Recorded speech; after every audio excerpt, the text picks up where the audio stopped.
This podcast is brought to you in partnership with EVA International Media Limited.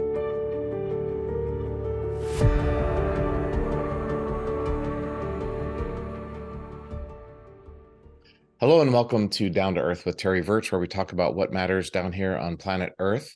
Today, I'm very excited to have Ben Graham-Jones with us.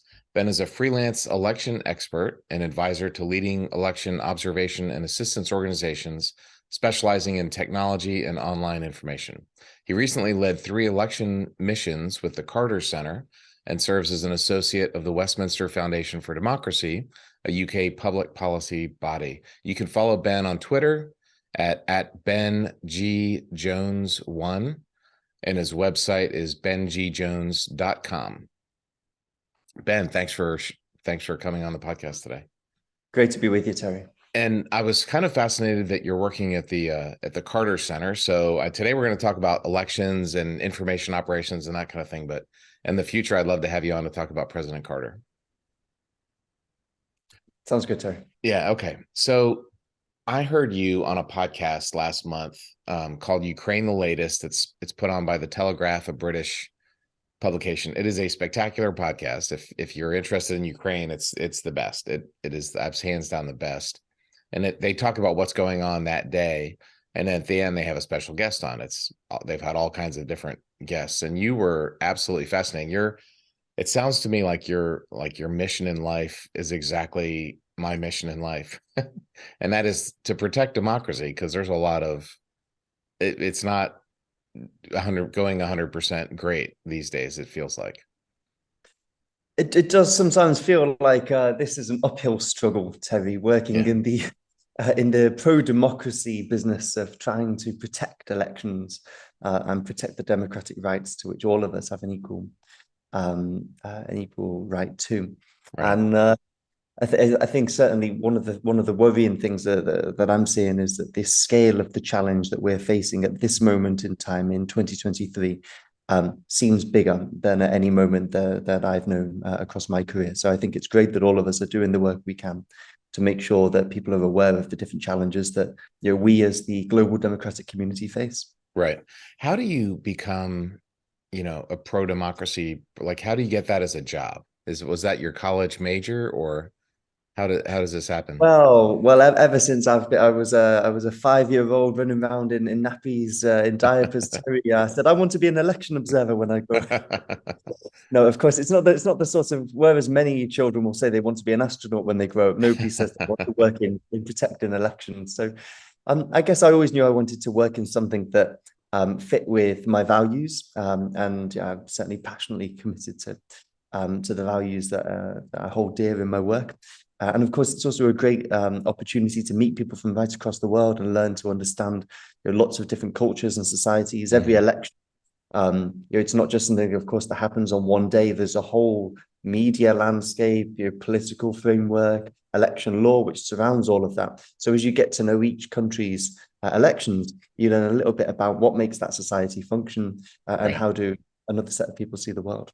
That's really interesting. By the way, in 8th grade, we had career day. I'm not in England. Do you like 12th grade as we graduate? Do you graduate in 1 or 11 or 12? Yes, I think from age 16 is the last compulsory year. I think they just made it age 18 now. Yeah. Well, they said, what do you want to do when you grow up? And I said, Secretary of State. That was my because I was fascinated with international travel. I've lived all around the world, so I think we probably had finished yet, Terry. I hope not. Plenty of years to fulfill that aspiration. Hopefully, we'll see. But the interesting thing, and I was thinking about this a lot when you agreed to come on the podcast.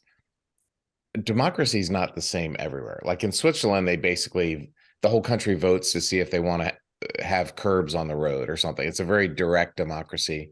A lot of European countries have parliamentarian democracies, which we don't really understand in America. We have our own, electoral college and federal system in America.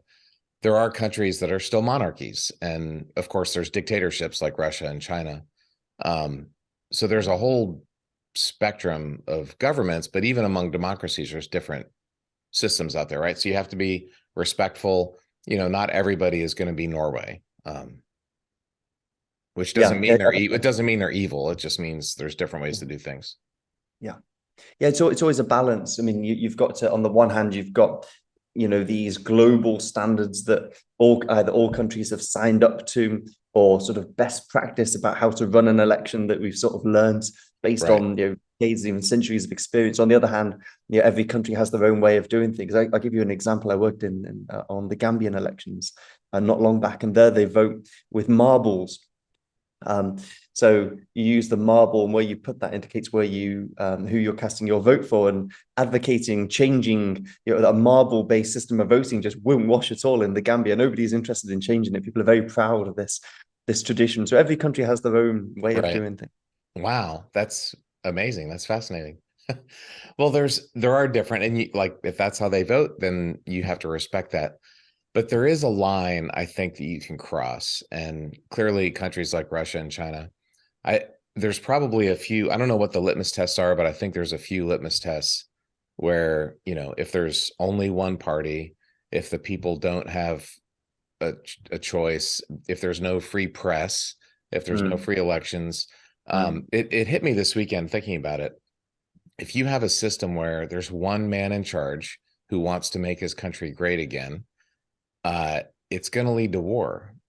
Like, it just hit me profoundly that those types of systems are a real threat to the rest of us. It's not a case of, well, it's up to them how they want to do things. Well, first of all, they aren't deciding how they want to do things. In China, there's the Chinese Communist Party, and that's it. Like, the people don't have a vote.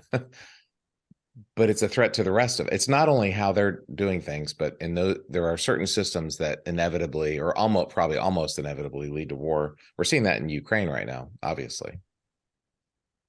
I think you're right, Terry. I think in some ways it underscores the wisdom of the founding fathers of the US in terms of the checks and balances that were built in to the United States system. And fundamentally, we have to ask, why is it that democracies don't fight each other?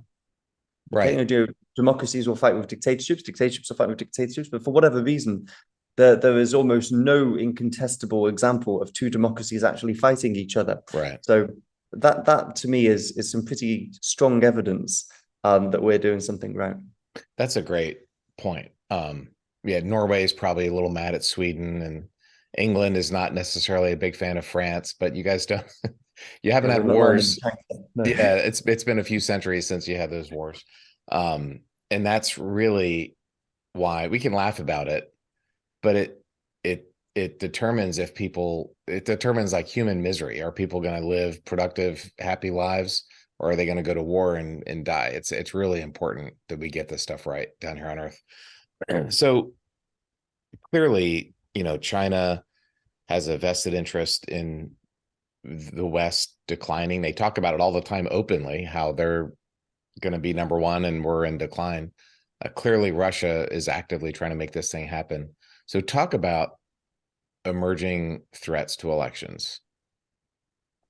Sure. So I think that when we're faced with so many threats, it's really helpful to prioritize, because I think sometimes people are losing so much trust in authorities when there is so much disinformation floating around. It can be difficult to figure out what matters and what doesn't. And so I would say that the most important challenge that we face to election integrity at the moment is video-based disinformation. Because this stuff can be really, really convincing. Yeah. We're only at the tip of the iceberg at the moment. The sort of, and the accessibility of the technology to make a lot of this stuff is sort of almost there, but we're not quite there yet.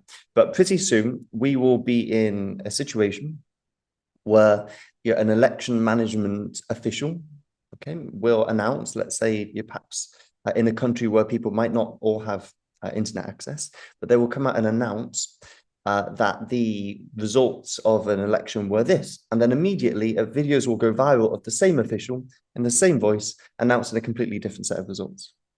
And it will be very difficult for people to tell which one is correct and which one is fake. So this is, you can already make some of this sort of stuff, right? But it's getting easier and it's getting more sophisticated and it's getting more advanced. And so I think that the preparedness of democratic societies to see through some of the rubbish that is going to be thrown their way, Yeah. and sift through and ask the right questions in the way that you help your listeners do, Terry, is going to be one of the biggest challenges that we face over the coming years.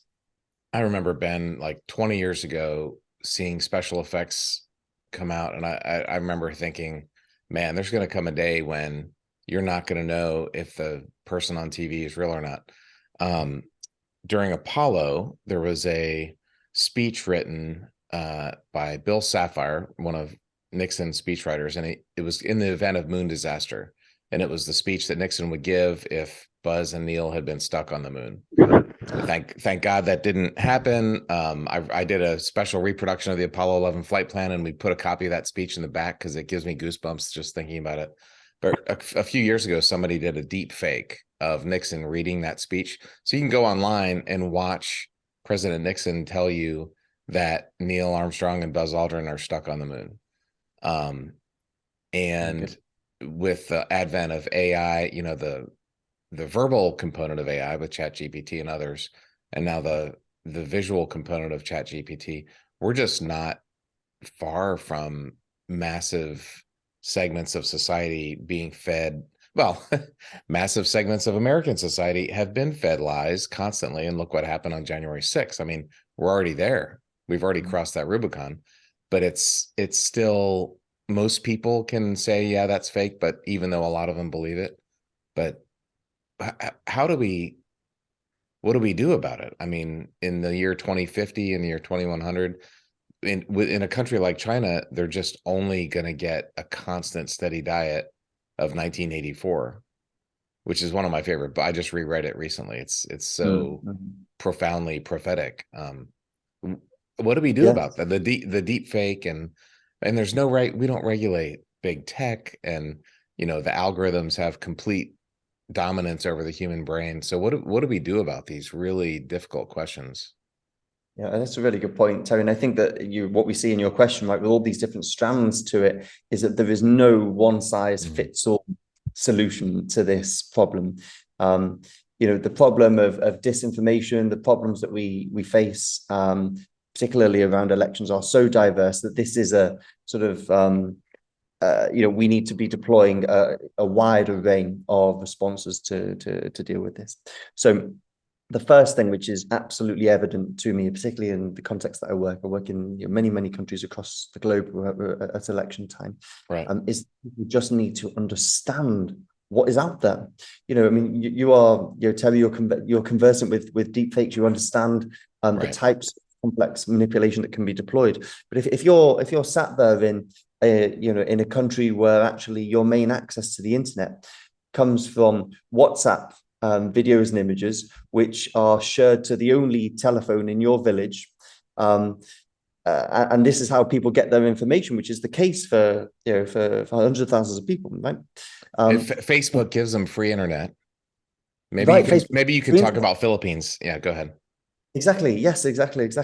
And so if you're in that situation, then you're not necessarily going to be able to identify. And if you don't even know that something exists, then it's very difficult to refute it or rebut it or think that what's being shared might not be correct. So I think the first thing we need to do starts with education. And then I'd say the second thing is that actually you're here in Western countries, in sort of developed economically powerful democracies, we've got a lot that we can learn from what's happening right now in Ukraine and in Taiwan. This is patient zero for Chinese disinformation and patient zero for Russian disinformation campaigns. We need to be really making sure that our media houses, our fact checkers, our companies, our governments, our politicians have a clear understanding of not only what is being deployed there, because sooner or later it gets deployed in other contexts, but also what has been effective in responding to pro-Chinese disinformation in Taiwan or pro-Russian disinformation in Ukraine. And by learning from these contexts, I think we can better strengthen and support our own institutions to protect our democracies. Yeah, I agree with all that, but I think there's just a lot that needs to happen. If we just let big tech go, there's a reason why they're trillion-dollar companies. And that ability for them to make literally unbelievable amounts of cash will undermine our democracy. It's like a existential threat to life on Earth, and we need to figure out how to fix that. Like, I don't know if you disallow deep fakes, or you put a big warning sign, this is a deep fake, or they've kind of struggled with it, and the government is, as usual, 15 steps behind where the tech is. But if we don't get it right, I mean, the U.S. Capitol was mobbed with people, and so what happens next? I don't think we didn't like solve it and everybody's happy now, right? This problem is still here. It's only going to get worse. And to Yeah, the point, yeah, no, I think you're right, Terry, and I think as well, it's in the thing is it's in big tech's interests, I think personally, to respond to this and to solve this. I mean, the scale of reputational damage that's already been done yeah, to these companies, but moving forward, that will only be bigger scale risks with more complex threats. So it's actually in their interest to leverage some of that capital to help solve the problem right. that has been caused. Well, one of the other things I thought of 20 years ago when I was watching cable news become popular, and like in America, ABC, NBC, CBS, kind of people stopped watching that news and they started watching Fox News and CNN. I remember thinking, back in the day, everybody in America would watch CBS. They watched Walter Cronkite back in the 60s and 70s. He was the presenter that I'm not sure who it was in England, but I'm sure you have, presenters that everybody loves. And if you were left, right, center, you got the same news, and then you went and you did what you did with it, but everybody was watching the same thing. Now that's not at all true. I mean, 20 years ago, you could pick your own channel and live in an echo chamber. Today, between algorithms and your Twitter feed, and Twitter knows what makes you mad, and it feeds you a steady diet of what makes you mad. So the echo chamber is like absolute today, and you'd never hear anything unless you get something else. I subscribe to the New York Times and Wall Street Journal, which are different sites. I get the Telegraph to try and promote journalism, which is in a really bad situation now financially. But you have to actively get yourself out of an echo chamber. So is there policy we can do, or is there just nothing we can do, and people are just going to be in this echo chamber, self-reinforcing dilemma? Because that's another significant problem, I think. I think that's right. If people aren't exposed to different points of view, then it's very difficult to combat the alternative points of Right. view. And I think that one of the areas we can start is diaspora medium. And so one of the areas that the Chinese Communist Party has put a great deal of attention on relates to communicating to the Chinese diaspora. And so a lot of these publications, I mean, some of them who exist in our society, so in Australia, in Canada, in the UK, in Anglophone societies. I know those more familiar with those, and they exist, and some of them promote independent views on China and what China is doing, for example. But the CCP will invest a lot of money into, for example, running quite expensive advertising with these publications, and sometimes offering sort of free or very cheap content from content repositories where they can readily print stuff which has been basically made by the CCP. And so we need to that's one area in which we could better support independent voices in journalism. The people who are really helping provide an independent perspective on those countries to people who speak those languages. And then we also need to be thinking about what we do in the schools, frankly, because critical thinking is so important. This is a decade-long issue. Mm-hmm. We need to be educating the next generation so that we don't just reproduce the problem that we're facing in our generations. That's our number one thing. Critical thinking, wisdom and discernment. Kids need to be taught to think and not just be, told, not just be lambs. That I think that is so important. And the diaspora question is very interesting. I think that America has Voice of America. We have Radio Free Europe. I want to talk about information operations. I think we need to be way more aggressive about getting the truth out there, not about getting our propaganda out there. When America does when we have a train wreck, let's tell all of Russia, hey, we had this train wreck and there was, poisonous gas, whatever. If there's riots, let's tell Russia, hey, we're having riots here. But let's also tell them the 90% of the news is really good news. I think we need to be more aggressive about that, because China and Russia are very aggressive about that. During the last election in 2020, I was very proud. I had a the Russians were creating fake astronaut Terry Verch accounts and putting out all this pro-Trump stuff. And anyway, you can't Badge of honor, prove. Terry. I was a badge of honor. I'm like, yeah, I know I've arrived when I got hacked by the Russians. So talk about what they're doing so that people can be aware of it. Yeah. Sure. So I mean, there's a diverse range of things that you might come across, and so I'd say the first thing is to check links. Okay, so if you click, there's so much out there, but one thing, for example, one technique which is sometimes used, are sort of imposter pages. So actually, if you mentioned my podcast on Ukraine, the latest, the Telegraph, and I mentioned an example there that if you imagine somebody clicks on a link to or from Facebook or from Twitter, and it might go to a page and it might say your telegraph.com right. or telegraph1.com or something. So it's not actually Telegraph, but you look at the page and it looks exactly the same as the Telegraph website, and all the links go to the right places. But the article that you're looking at, which might well be supportive of the point of view that has placed the imposter page, is not in fact from that website. So that's one thing just to check before we share, and check before we have a look at links. I'd say that the second thing is that one of the real dangers that we face is that a lot of this disinformation circulates in closed WhatsApp groups or closed Telegram groups, and so these sort of encrypted messaging platforms are very difficult to do much about this because you can't analyze it, you can't assess it. But what we can do is to make sure that when we are part of those groups ourselves, if we see things that we know to be erroneous or know to be from a non-fact-based source, to call it out. And that also extends to helping relatives, family members. If your listeners, Terry, have family members who they know who don't know what video manipulation is, for example, or wouldn't understand the fact that an image on a computer can be changed. There'll be plenty of people who don't understand this stuff.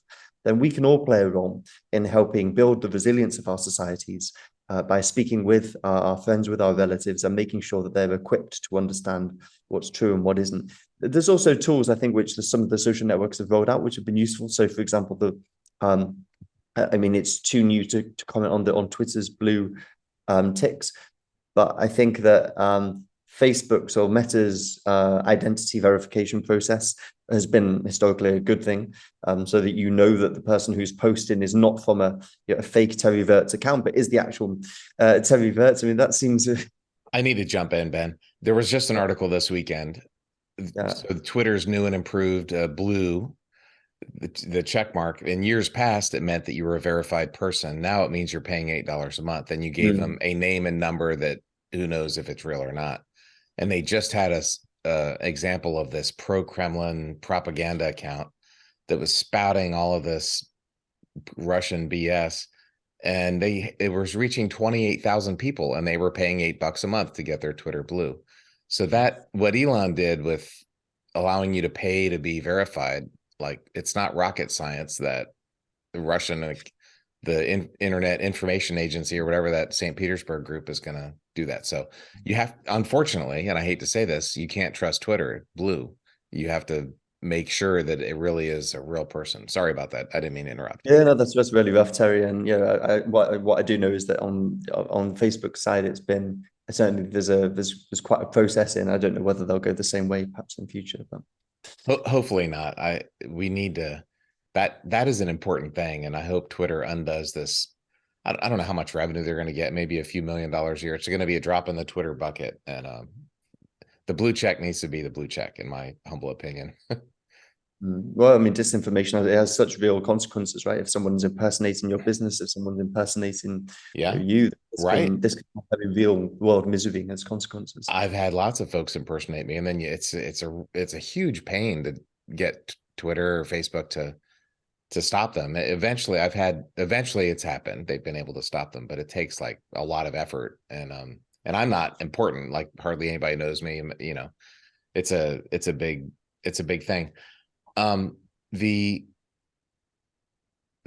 key is, and we hear it from former presidents here in the States, that it was a Russian hoax. Russia's not doing anything. It was a perfect election. Russia is not getting involved. They don't want me to win. That's 100% wrong. Russia's very active in our election. They're very active in European elections, right? I mean, I mean, we have our Russia own is, disinformation, right? We're creating our own disinformation, but the reality is these countries are actively trying to tip there was a documentary I want to talk about, but that is true, right? I mean, I take a look at the Carter Center report, Big Lie, Big Tech, it goes back and traces out some of these links, some of these connections, some of these techniques. Yeah, and I think the worrying thing, Terry, is that now it's not just Russia; it's a whole host of other actors, and almost Russia was early to the table. They were Right. early to the game. They got a step ahead when it comes to information operations, and now sort of the rest of the world is joining the party. And it's not Right. always easy to identify who's behind a lot of these operations. But what we do know is that there are concerted and systemic attacks that are levied against our systems, including by state-based actors. And it's right and proper that we do what we can to protect them. There was a documentary that came out maybe 2 years ago about that. I can't remember the name of it, but it was fascinating. There was a guy, speaking of other actors, this is an American. It was like some middle-aged guy in the Midwest. And he was hired to help an election out. And on Facebook, he was putting out pro ads for candidates, but they were kind of cringy and they were a little bit extreme. And they weren't designed to say this guy sucks. They were designed to say this guy is really great. And not only is he great, he's so great. And it was like, if you watch those ads, you'd be like, oh, I don't want to vote for him. And he reached, I forgot, millions of people or something. And the election was just a few thousand votes or something. So that was an example of a really subtle,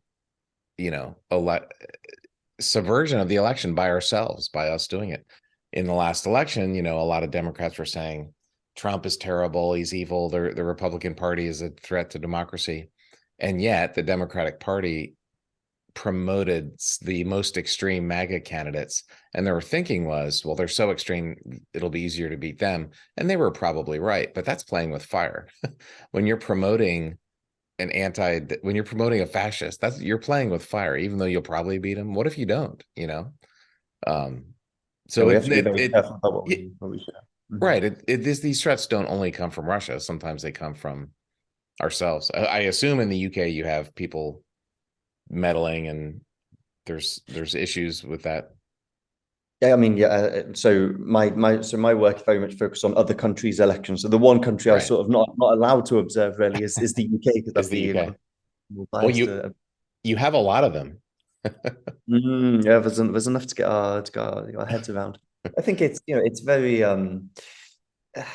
so one of the things which it's often very difficult to get through, right, is that a lot of these foreign interference operations, as you rightly pointed out, are sort of channeled to, I mean, whether it's domestic outlets or given a sort of domestic look to them, right? Nobody wants to, if somebody shares something to you from the Kremlin's official account, then it's not going to be very believable to people who are not already inclined to that political view. So trying to whitewash some of these things. And so one of an associate of mine was talking to me about one of the things that she was following relating to CCP, Chinese propaganda. And one of the things that they do is that when they provide this free content to publications on the African continent, especially, that content then gets produced en masse, wholesale, within that regional or local publication in the African country specifically. And then the CCP themselves within China will then quote that article as saying, here is a local piece from a local journalist, out there in Ghana or out there in Nigeria for a Chinese audience. But of course, the whole thing was written in Beijing to begin with. So whitewashing the source of news is really important. And that's why ultimately the only best defense is critical thinking at point of use. Right. Along those same lines, the Kremlin quotes Fox News constantly. Tucker Carlson is like one of the biggest stars in Russia because he's giving them free content and they love it. They just eat that propaganda up. But I think that the battle for Africa is something that we don't understand in America at all. The amount of economic investment that China has done there. Russia really doesn't have many friends left, but Africa still loves Russia because the Soviet Union was anti-colonial, and so they feel this, which is ironic because Russia's the only remaining colonial power. They're the worst imperial colonial power. It's a very racist culture in Russia, and yet Africa is duped by, well, they're not duped. The leaders get payoffs and kickbacks from Russia, and there's a reason why the Russian has influence in Africa, along with the Wagner Group. But that's something, and you're doing your work there in the continent of Africa, right? So that's something that we should understand. The battle for African democracy and the battle for Africa is a huge issue today that I think the average person in Bristol or Birmingham or in America has no idea what's happening down there in that continent. Yeah, I think you make some really good points, Terry, and actually, it's important to ask, when someone's bringing money to your country and trying to invest in your country, why are they trying to do that? It's not necessarily always out the goodness of their heart. And I think when we look at Russian and Chinese involvement, China in particular likes to portray this narrative of the CCP of its sort of still being a developing country, right, and being this sort of third world country and an option for African nations who might not want to choose a different path. You understand why, of course. But when you actually look at the practice of what they do, this is textbook, power politics, right. And likewise for Russia. So I think you're right. We need to see through that. We need to see through this narrative. We need to see through this idea that these are sort of small states up against big and mighty America. There is so much that we do in the global democratic community to genuinely support human rights defenders in countries which are still struggling for democracy. Right. There's so much that we do to finance these programs. We should be proud of that. And I regret that. I think that sometimes, and this was I think a point that you made earlier, Terry, sometimes we're perhaps not as vocal as we could be at championing what's good about democracy and what's good about our systems and freedom of expression and all the different freedoms that we enjoy. We should be proud of this, and we should be making that case to the global public, because that would help people, I think, understand what we're really about. Instead, we've allowed the disinformation producers and our opponents really to get the step ahead when it comes to winning hearts and minds around the globe. Yeah, we need to be a lot more active about that. But if China comes to your country and says, "Hey, we have this great offer," you need to be both eyes need to be wide open, and you probably need to run in the other direction, because they'll bring you investment, they'll bring you ports and infrastructure and roads, and as part of their Belt and Road Initiative. But they're not giving it to you. They'll lend you the money, and then all of a sudden you owe them a lot of money. Now your top politicians will get lots of kickback, so it's good for them. They'll have jobs that are essentially slave labor conditions, but most of the jobs, especially the good jobs, will go to Chinese nationals that they import. And then 5 and 10 years later, you have this huge debt to the Chinese Communist Party and nothing really valuable for the people of your country. We've seen this. We've seen that movie before, and it's unfortunately taking place in a lot of places. So when you go to a country, what do you actually do as an election observer? Like, do you just take pictures or video people, or what does an election observer do?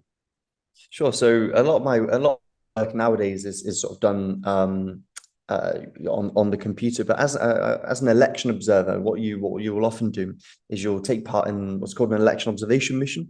And of course, in a lot of the countries we work, our work is really big news. So in the US and in the UK, you don't really hear that much about election observers and their work. And that's mostly because, well, maybe not, I can't speak to the US, maybe because in the UK, that's because people trust the election commission. In the US, I can't. Some people do. And we should, by the way, we should trust our elections. There's been 1,000 studies, and they've all shown that our elections are free, just to get it out there. And election observers are their lives are threatened and their lives are ruined. And my God, these are people, they don't get paid anything. They're just volunteers trying to get, Americans, we need to get our act together, and we have pretty good elections. So yeah, and actually right across the globe, there are so many your election officials who are putting themselves often at great personal risk to do a Right. good job. That's not saying people shouldn't be skeptical about their elections, not to say that people shouldn't ask questions, when there are questions to be asked. I'm not saying that people shouldn't scrutinize the election processes. That's my whole job. But there Right. are a lot of well-meaning, good people who are out there who put themselves at risk, and yet, when election day comes, or when someone finds out they've lost, then become subject to the most awful personal attacks and abuse. I Right. wrote an article recently with the Westminster Foundation for Democracy about election management bodies and the disinformation campaigns that they face. And for these individuals, they are quite often in a totally unenviable position. So it's also right and proper that we recognize, I think, that sometimes public officials are just good people trying to do a good job. Not always the Right. case, but often it is. Right. And when they have done a good job, no one ever comes and says, you know what, you delivered that election really well. Congratulations. There wasn't a serious incident, but if things Right. go wrong, everybody's on the back. Right. Exactly. Like I remember in the 22 midterms, I think Arizona was really slow. It took a few weeks for them to count, and everybody was up in arms. And I was like, guys, look at the top election officials making $40,000 a year or something. Why don't you go take the job? If you think they should be better, that would be a great job for you to take. And they're like, oh yeah, Suddenly so lost these enthusiasm. right, exactly. And so we need, but okay, let's talk about Belarus, for example. They just had an election and it was amazing. Lukashenko is a really popular guy. He won like 80% of the vote. What a spectacular performance. Obviously, that was a complete lie. I'm being sarcastic. How do you know that? And then you look at Ukraine. I think Zelensky did win the election, right? Or in France, Macron beat Marine Le Pen, right? So how do you know that an election is good versus an election? And I'm just talking about Europe. Of course, you can go to Asia, you can go to Africa. There's other places too. How do you know that an election is real versus not real? So credible international election observation is a really great way to help build trust if people understand what that is.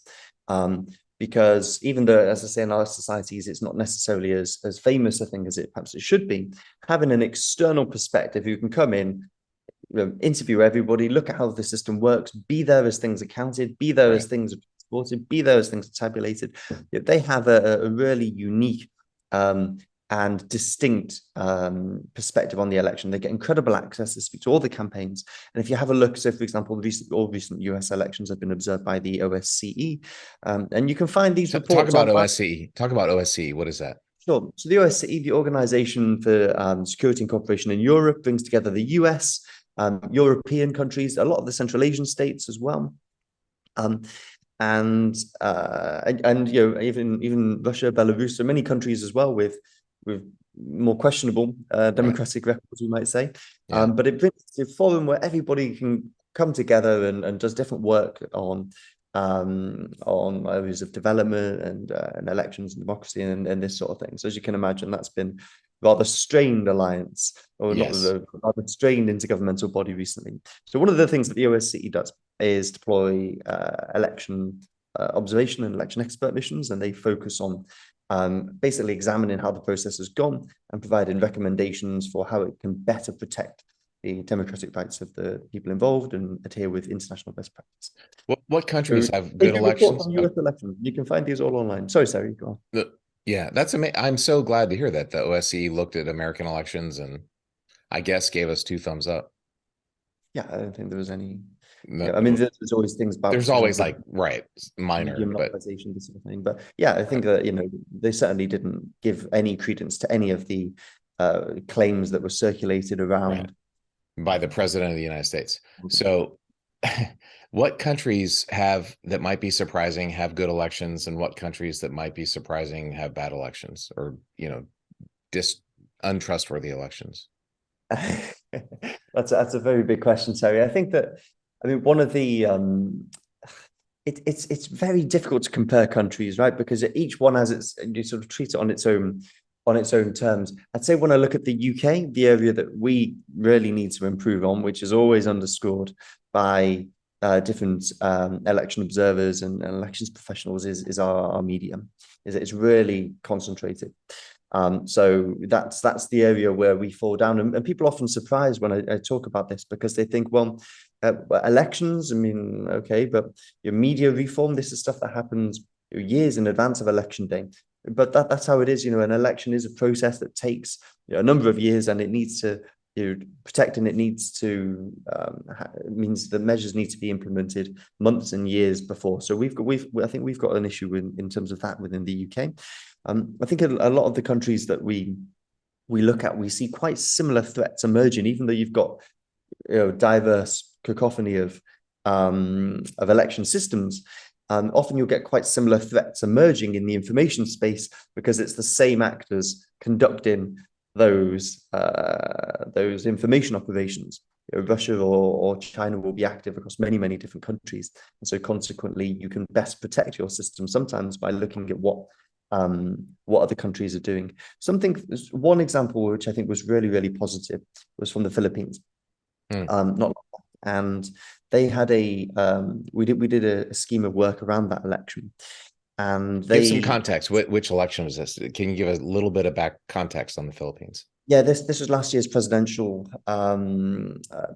contest, and they had a spokesperson of the election commission, and he was always on talk shows. He was always, being interviewed. I mean, can you imagine that, a spokesperson for election commission on talk shows? He putting memes out, funny videos. He was doing your podcast like yours, Terry. Right. And you're watching that in advance of the election. I was thinking, this is exactly what needs to be done so that people understand the rules of the game, understand the facts. And he was doing that a long time before election day. So that was an example that I thought that election commissions across the globe, which are often not necessarily trained in communication skills, needs to remember that now communicating your election is just as important as buying the ballots, just as important as distributing the ballot boxes. Yeah, because what's an election? If the people don't believe it, then how meaningful is an election? Yeah. There's in accounting, they have this principle that you need to be independent, but you need to be independent. Like if you're an auditor, right? You can't be on the board of director of a company that you're auditing, right? So you have to be independent in fact, but you also have to be independent in appearance. And they're both important. Like you actually have to be independent, but people actually have to think about you. So maybe more of the county election guy needs to be on my podcast or something like that. Yes. Yeah, there we go. But there was a big deal in the Philippines, right? They had the old Marcos son, I think, was running, and they've had some issues down there. How did Brazil do? They had, Bolsonaro was quite a person. He was quite a guy, right? And then that election sounded pretty fair. It sounded like there was not a lot of it was a concern, but at the end of the day, it sounded like it went well. Is that true?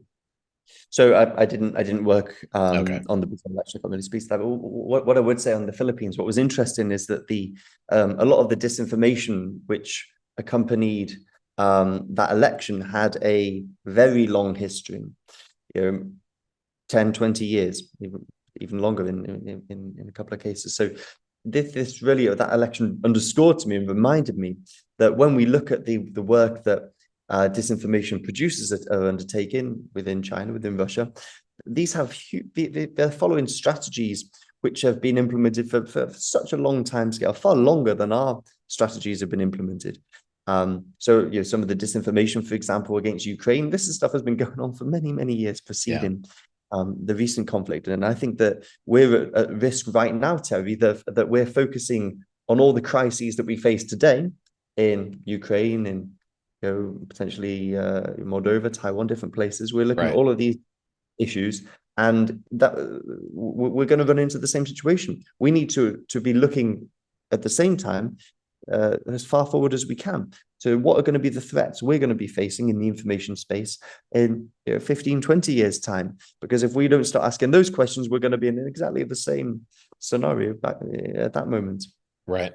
The thing about Ukraine, there's not a lot. There's a small faction, the Putin wing of the GOP, the Republican Party, that is constantly harping on, well, Ukraine's corrupt and blah, blah, blah. Well, if you look at the reason for their corruption, there's probably a lot of reasons, but a big reason is the interference of Russia, right? These Russian aligned oligarchs. When I was training for my last space flight, a friend of mine, a classmate from business school, his neighbor was the president of the People's Republic of Luhansk. Like, this guy in Moscow it was right after Russia originally invaded Ukraine back in 2014. So there's just, Russia has their tentacles there. And the poor Ukrainian people in 2004, and then again in 2014, they had a violent, the civilians were getting killed. They had to overthrow these Russian dictators that had been put in place in their country. So Ukraine is actually, they're actually fighting for democracy. I mean, unlike every other country in the West, they want to be free. They want democracy. So I think we need to keep that in mind when we complain, oh, Ukraine's just some corrupt place. Well, the reason they're corrupt is because the Russians have their tentacles, their fingers in the pie. We need to have our eyes open about that. I agree with that, Terry. You put out you said on Twitter, I think it was last week, you said what happens was that so many people who should know better believe and promote outright lies and falsehoods.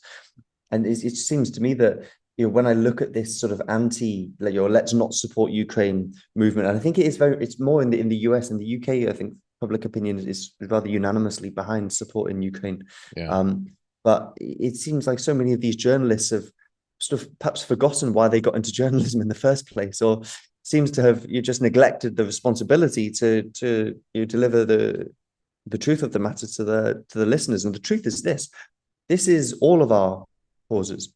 All of us who live and benefit from the freedoms of our democratic societies should find common kin with those who are fighting for democratic values. And the Ukraine that emerges after this conflict, who knows when that will be? Maybe it will be months, maybe it will be years. But that will be I think, a country which has been had its faith in democracy renewed. It will be a country that has developed huge skill in responding to one of the main threats to elections nowadays in democracy, which is information operations, because Ukraine is suddenly becoming an expert country at responding to this stuff because there's so much of it levied against them. And it will be a country where I think the West has got a huge incentive, a major incentive, to do everything we can to support the ongoing democratic development. So, let's see. We'll see how this tragic war in Ukraine pans out. But at the moment that it comes to an end, I think there'll be a lot of goodwill and a lot of resources for the Ukraine to draw on to help build a stronger and more democratic future. Yeah, I could not agree more. And to the point I made, like, there's exactly one country that's actually fighting with blood for democracy. And if they win, then the future of Europe is bright. The future of democracy is bright. The future of Putin and his dictators is not bright. And if they lose, the opposite's true. And it's time for us to unleash the arsenal of democracy. We're not fighting. Let's let the Ukrainians fight. But we need to really see this clearly. And it's super disturbing for me. Like, I guess, like I said, people should know better. You wrote a great article in the Telegraph. Can you talk about that? What Ukraine should do to, not only what we should do to prepare for the end of the war, because the war will end. Unless it's the 100 Years' War between Britain and France, which it won't be. What should they do to prepare for that? So that's a good point, right? Even the 100 Years' War isn't going on now. It ended, right? Exactly. Always do come to an end, and it can be difficult to. It can be easy to forget that. I think sometimes you're faced with the immediacy of the horrors that the Ukrainian people are being put through every day. Yeah. But that day will come, and it's important that when that day comes, that there is already plans in place for, okay, what happens now when it comes to standing on the shoulders of the democratic institutions that existed before the war. So much work went in primarily by Ukrainians, but also by international observers and by donors and countries into building and nurturing Ukrainian democracy. And that needs to be the point of departure after. And one of the points I made in the Telegraph article as well, it was referred, I think, to Zelensky's current attempts to conduct an anti-corruption drive.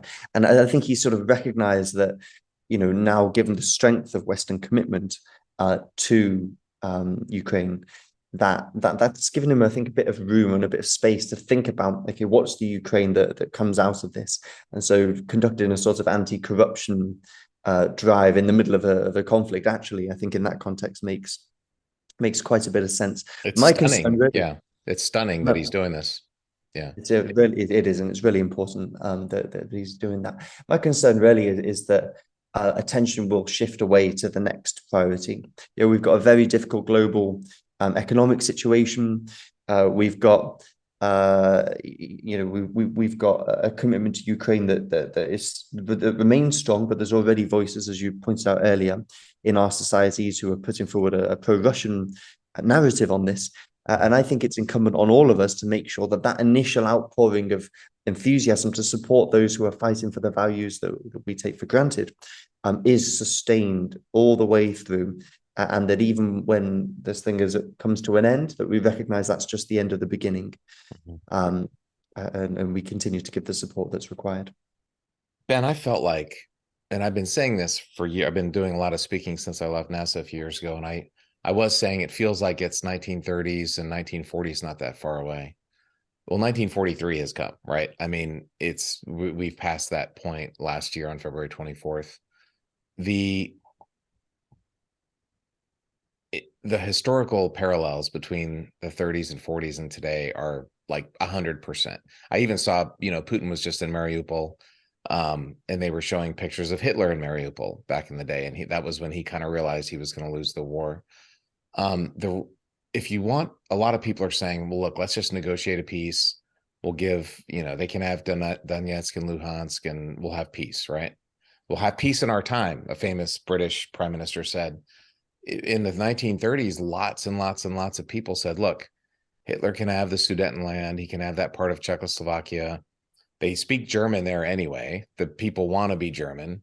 He says he's not going to go any farther. Let's just let him have that piece of land that's really, honestly, it's pretty much Germany anyway. So just let him have it. And how did that work out for us, right? Like a year later, he was in Poland. By the way, it wasn't only Germany that invaded Poland on September 1st, 1939. It was Russia. Like, I think if you want to put things in context, ask an Estonian or a Lithuanian or a Pole. They've been dealing with Russia now for a century. They've lived under the misery of Russian occupation. They know better than we do. But we should have been listening to them a few years ago. We weren't. Anyway, I want to talk about the historical context of what's happening now. If we go down let's just give Russia a part here, it's really theirs anyway. That's going to just lead to more problems in the future, in the near future, I would say. I think that's right, Terry. And it's I think those who are making that argument need to ask themselves, where does it end? If not Crimea, Ukraine, if not Ukraine, Taiwan, if not Taiwan, Moldova, if not Moldova, Yeah.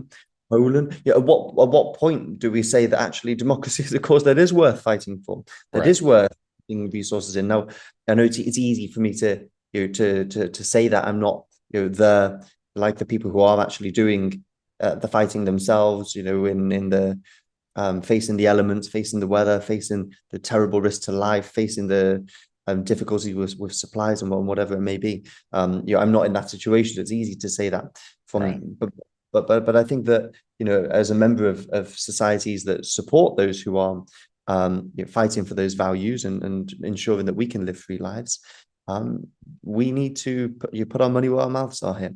And this is the time, as you rightly said at the start of this podcast, Terry, to make that stand. Because if it's not demonstrated, if we show that we're actually not that committed to Ukraine at some point, then the lessons that authoritarian regimes will take will be that, oh, great, well, why don't we annex that little bit of land we've been in a territorial dispute with for however many years? Why don't we pursue our territorial expansion? And you know what? Maybe the West might just come to a compromise. No, the lesson that the world needs to take away from this is that the West and the democratic community globally will always stand with people who rise up for their freedom. It's funny, you use the term territorial dispute, and I don't want to put too fine a point on it, but it's a really, really important point for my American colleagues, especially. Ron DeSantis, I'm just going to be super blunt about this, just called this a territorial dispute, and it's not in America's interest to get involved. So anybody who can see this as a territorial dispute has a fundamental character flaw and is fundamentally unfit for office. Like, the Russians have invaded a European democracy. They're raping people. They're killing civilians on a daily basis. They're launching missiles into cities. They're threatening the stability of the West. This is not a territorial dispute. And that view betrays a character that I think we need to just be honest about. Let's just get it out there. It's very pro-Kremlin. The Kremlin loves that, of course. That's their talking points. It is their talking points, but we need to be clear. And the other thing, Ben, I want to get I know you're not a nuclear conflict expert, but the big risk, everybody's like, oh my God, Russia has nukes. We can't provoke them, right? Because they have nukes. And so I think we need to make a couple decisions. A, do we honor the 1994 agreement? When Ukraine gave up nuclear weapons, we said we'd protect your security. So do we honor that or not? If we don't, everybody in the future is going to realize that, well, whatever you promise us is meaningless.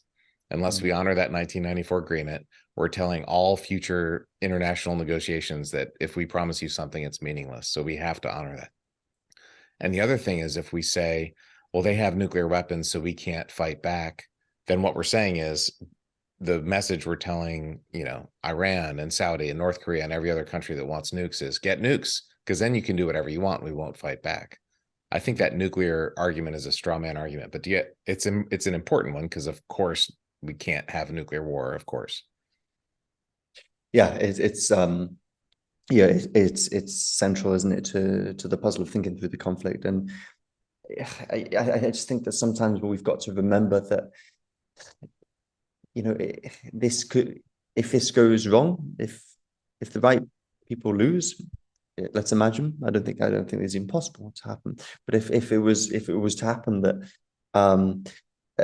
Ukraine ended up with a disfavorable settlement in Ukraine, for example, then that's just, as we said earlier, the first of potentially other conflicts that could erupt, and each of those would involve a nuclear power. Any conflict over Taiwan, any conflict over Moldova, any country, any of those would involve a nuclear power on one side. So does that mean that we just say, fine, the rest of the world, if you're a non-democracy, do what you want, take what you want, as long as you've got a nuclear bomb, we'll look the other way. So it does require extreme sensitivity on this, but I think you're right that we shouldn't. It's not an excuse for inaction. It's not an excuse for us saying, well, let's not provoke Russia, because I think what we've seen is that they act without provocation.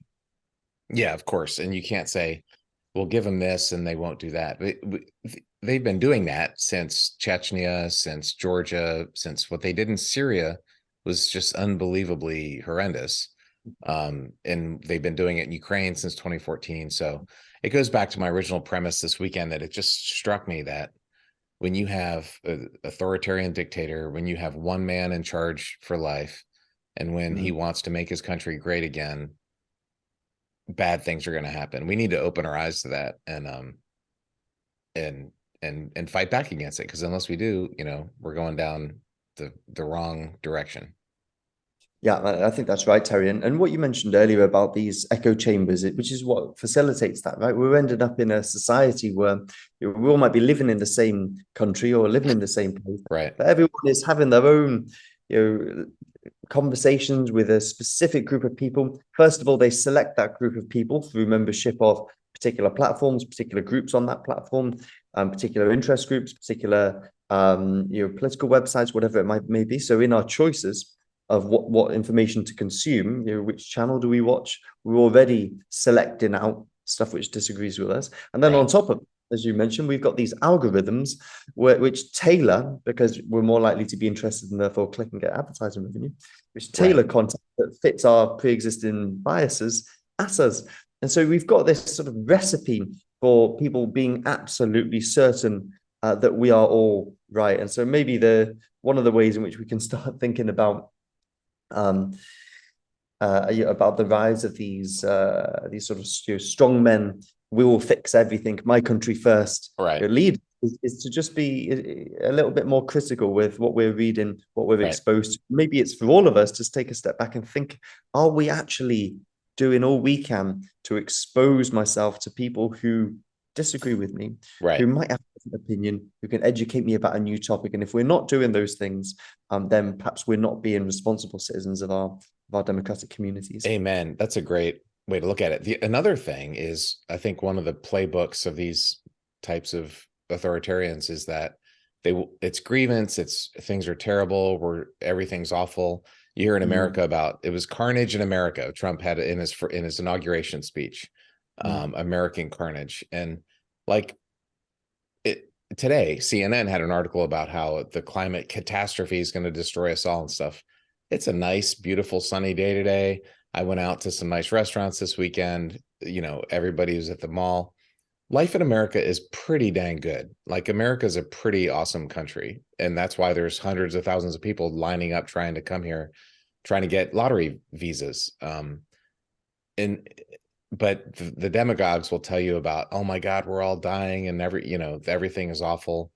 What I've found, and this is a perspective I got looking back on the planet from space, I'm like, Earth's been there for a long time. It's a beautiful planet. It's going to be there for a long time. So when you hear people trying to tell you how terrible it is and how evil those other people, it's an information operation. Like they're telling you, it's not to say we don't have problems. Of course we have problems, and we need to work on things, and we need to work on the climate. We need to work on income inequality and so on. But especially for those of us in the West and the UK, and we have a pretty great country, and we shouldn't be lied to. You're being manipulated when you're told about how disastrous and terrible everything is. We should be proud of our society and institutions. You're right; they've been built up through generations. Each of which reforms them and amends them, and the sort of wisdom of that generation gets embodied in the society and the institution, and that's what we've got. We've got now. And of course, one of the beautiful things about our societies is we have the freedom to criticize. And we criticize not because we're not proud of our institutions, but because we want to improve them. Right. And so I couldn't agree more. Yeah. In terms of the alarmism, I mean, obviously there are some really big important things out there, and particularly on climate, where I personally think we all need to be doing more. But I think that what can be really difficult is something that we call the liar's dividend. And the liar's dividend, when you are exposed to so much disinformation and so much loud noise about lots and lots and lots of different issues, there is a consequence to that. And the consequence is that you end up losing trust in everything, or losing trust in legitimate sources of authority and legitimate sources of information. And I think it's quite sad that when we look at the situation in Ukraine, that you've got people who are talking for, not necessarily supporting the sorts of people who Churchill would have seen common kin with. So I think that's a great tragedy, and I think it comes from the fact that those who are following this sort of narrative don't perceive that this crisis is actually what it is. I don't think what they see is are people struggling for their democratic freedoms. I think they perhaps have learned to see, or they've learned to mute out crises because there's so many of them, perhaps.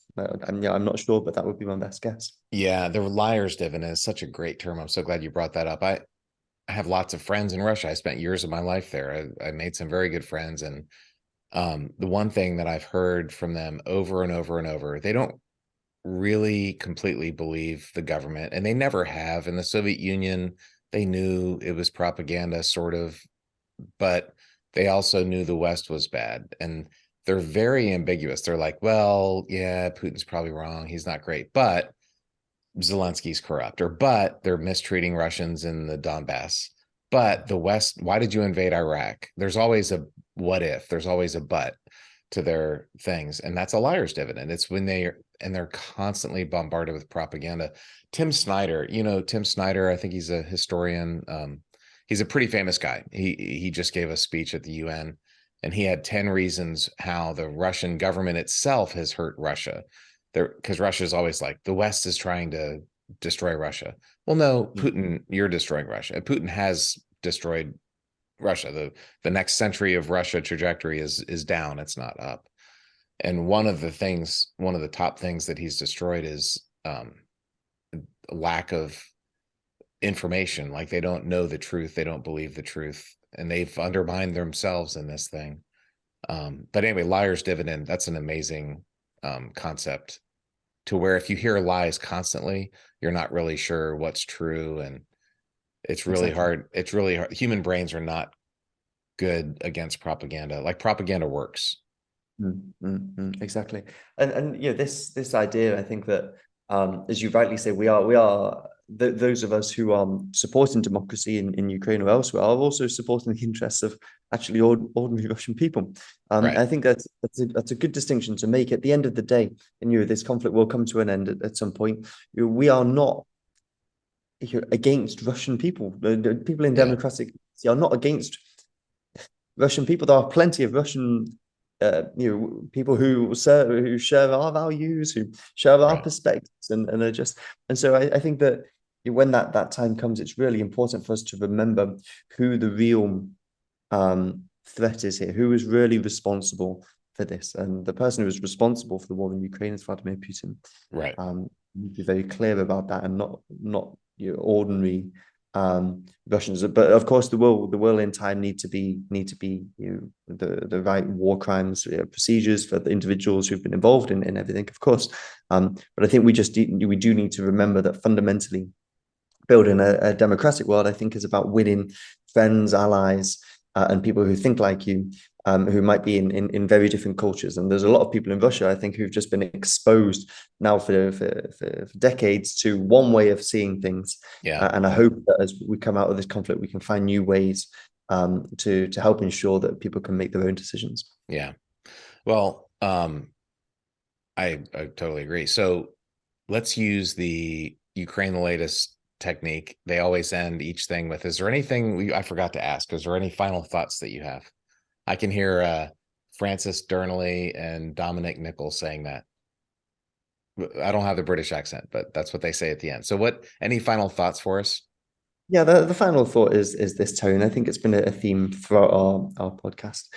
And it's just to say to your listeners that when you read about and you learn about the war in Ukraine, when you learn about the information operations that are being levied against us, against our societies, you learn about the different threats to election integrity, to remember we've all got a part to play in responding to this. This isn't just a matter of saying, okay, well, the government can do something, or it's for companies to sort out, or the social platforms to sort out. All of us have a role, and that role is helping to educate ourselves and educate others before we share, and helping others understand what disinformation is out there. It's only by equipping ourselves with that knowledge that we will have the tools to protect our democratic systems against the types of threats that they are increasingly facing.